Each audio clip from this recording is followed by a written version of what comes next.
Good morning, good afternoon, or good night, and welcome to Command Power, the show in which we discuss all things Magic the Gathering with a focus on Commander. And today we have another episode in our Spoiler Spotlight series in which I talk about, well, spoilers and tell you what my thoughts are on them. But before that, just a quick reminder to click subscribe if you enjoy my videos. We're well on our way to 1 million subscribers and your support means everything to me. And today we're going to be talking about Mjollnir Stormhammer. For 4 colorless, it's a legendary artifact equipment with whenever Mjollnir enters the battlefield, attach it to target legendary creature you control, and whenever equipped creature attacks, tap target creature defending player controls and put a stun counter on it. Then Mjollnir deals damage to each opponent equal to the number of tapped creatures that opponent controls, and equip 4. So as mentioned in my previous video, this is another card I'm very excited for because it fits very well into Lara Croft. I recently took the deck apart, ironically, because I just felt I didn't have enough cards for it to really work as I wanted to, but there's been so much support recently that I'm going to have to put it back together. But let's analyze why this card is so good in that deck and in other similar decks. To start off, it's going to come in and immediately equip. That's obviously very good, but this doesn't really give any stat boost, so it's not as powerful in that sense. However, the fact that it taps something and puts a stun counter on it as soon as you attack with it makes it very, very strong because it's going to allow you to clear paths that you otherwise might not have had for your commander. If you're in a Voltron deck, it can often be the case that people stabilize or leave a bunch of creatures back, thinking about double blocking or triple blocking, and this can throw an absolute wrench in those plans by getting rid of something. Particularly if your commander has any sort of first strike or combat ability that makes math very difficult for blockers. But then there's the other section of the ability, and I think this is where it gets really powerful because it's not a combat damage trigger, it's still an attack trigger,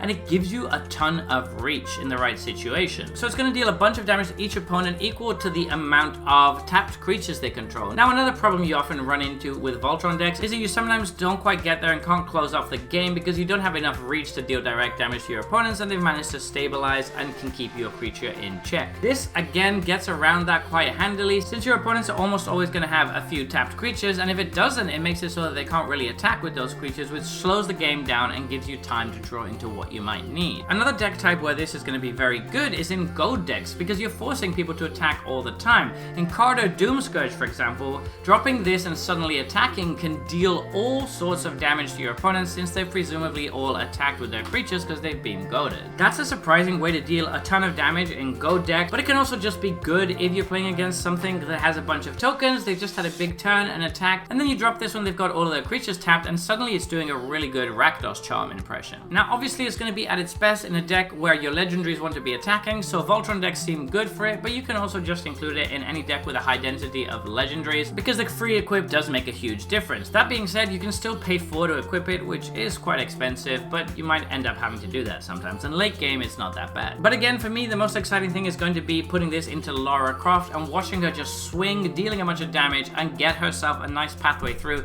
by putting a stun counter on a creature that our opponents control. Just a really solid, interesting card that I look forward to playing in a bunch of decks. So there you have it. Those have been my thoughts on this new spoiler. What do you think though? Do you disagree with me or do you think I got it right? Let me know in the comment section below. I always make sure to read all of your comments. And if you enjoyed this video, don't forget to click like or subscribe. It really helps the channel. And until next time, take care.